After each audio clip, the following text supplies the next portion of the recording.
कहते हैं कि व्यक्ति योगियों के साथ योगी और भोगियों के साथ भोगी बन जाता है। व्यक्ति को जीवन के अंतिम क्षणों में गति भी उसकी संगति के अनुसार ही मिलती है। संगति का जीवन में बहुत गहरा प्रभाव पड़ता है। जहाँ अच्छी संगति से व्यक्ति महान बनता है, वहीं बुरी संगति उसके पतन का कारण भी बनती है। आज हम आपको एक कहानी के माध्यम से बताएंगे कि कोई भी व्यक्ति बुरी संगति से अपने आप को कैसे बाहर निकाल सकता है। वीडियो में आगे बढ़ने से पहले अगर आपने अभी तक इस चैनल को सब्सक्राइब नहीं किया है तो चैनल को सब्सक्राइब कीजिए। चलिए कहानी शुरू करते हैं। एक बार गौतम बुद्ध का एक भिक्षु भिक्षा लेने के लिए एक नगर में गया हुआ था। उस नगर के सभी लोग उस बौद्ध भिक्षु की सेवा करके कुछ पुण्य कमाना चाहते थे।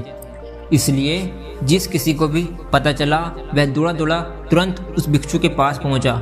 उसी भीड़ में एक वेश्या भी खड़ी हुई थी जो बौद्ध भिक्षु के बारे में सुनकर उनके पास आई। उस स्त्री ने जैसे ही बौद्ध भिक्षु को देखा तो वह उन्हें देखती ही रह गई और उसने उस भिक्षु के पैर पकड़ लिए और कहने लगी, हे महात्मा, मैं एक वेश्या हूँ और कोई भी भला आदमी मेरे दरवाजे तक नहीं आता, इसलिए मैं आपसे एक आग्रह करती हूँ कि आप मेरे अतिथि बनकर मेरे साथ मेरे घर चले ताकि कुछ दिनों तक मैं भी आपकी सेवा कर सकूं।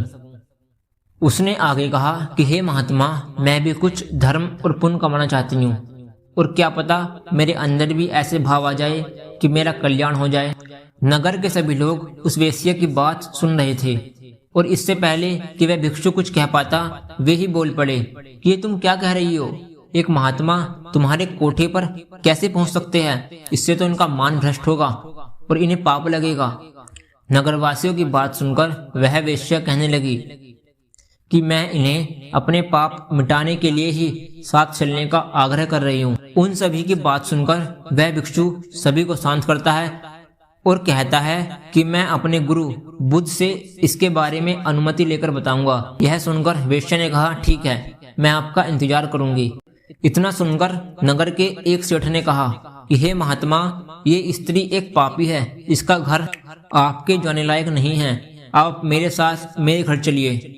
यह सुनते ही वह वेश्या बोली, फिर तो इस नगर के सभी अमीर आदमी पापी है, क्योंकि वे सभी मेरे पास आते हैं। और सेठ जी, आप भी तो मेरे पास परसों ही आए थे, तो तुम पाप से कैसे मुक्त हो सकते हो? तुम भी तो एक पापी हो। यदि ये महात्मा मेरा उद्धार करना चाहते हैं तो आप सभी को समस्या क्या है? नगर का सेठ ये सुनकर चुप हो गया और बौद्ध भिक्षु अपने गुरु के पास अनुमति लेने के लिए चले गए। गुरु के पास पहुंचकर उस भिक्षु ने अपने साथ हुई सारी घटना की जानकारी दी। यह बात बुद्ध के और शिष्य भी सुन रहे थे और सोचने लगे कि इस बारे में बुद्ध क्या जवाब देंगे। कुछ शिष्य ऐसे थे जो चाहते थे कि अनुमति नहीं मिलनी चाहिए और उनमें से 2-4 ऐसे थे जो चाहते थे कि अनुमति मिल जाए ताकि वे भी कभी ऐसे स्थान पर जा सके।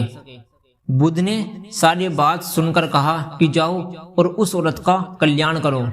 आज्ञा पाकर वह उस औरत के घर की तरफ चल दिया और उस औरत के घर पहुंच गए। ये देखकर वह वेश्या बहुत खुश हुई और उनकी सेवा में लग गई। कुछ महीनों के बाद वह भिक्षु उस वेश्या औरत के साथ वापस अपने आश्रम आए। उसे औरत के साथ आया देख सभी भिक्षु आपस में कहने लगे कि आखिरकार इस औरत ने इसे भी अपने जैसा कर ही दिया और अच्छे भले भिक्षु को बुद्ध के पास लाकर अब शायद विवाह की अनुमति लेने आई है। लेकिन बुद्ध सब जानते थे। उन दोनों को आता देख वह मुस्कुराने लगे। भिक्षु ने अपने गुरु के पैर पकड़े और कहा, हे गुरुजी, मैंने इस औरत का कल्याण कर दिया है। अब ये बिल्कुल पवित्र आत्मा बन गई है, इसलिए इसे भी आप अपना शिष्य स्वीकार कीजिए। ये सब देखकर और भिक्षु की बात सुनकर सभी शिष्य चौंकने लगे कि ये कैसे हो सकता है। चरित्र तो हमेशा बुरे के साथ रहकर अच्छे का खराब होता है और ये स्त्री ही सन्यासी बन गई।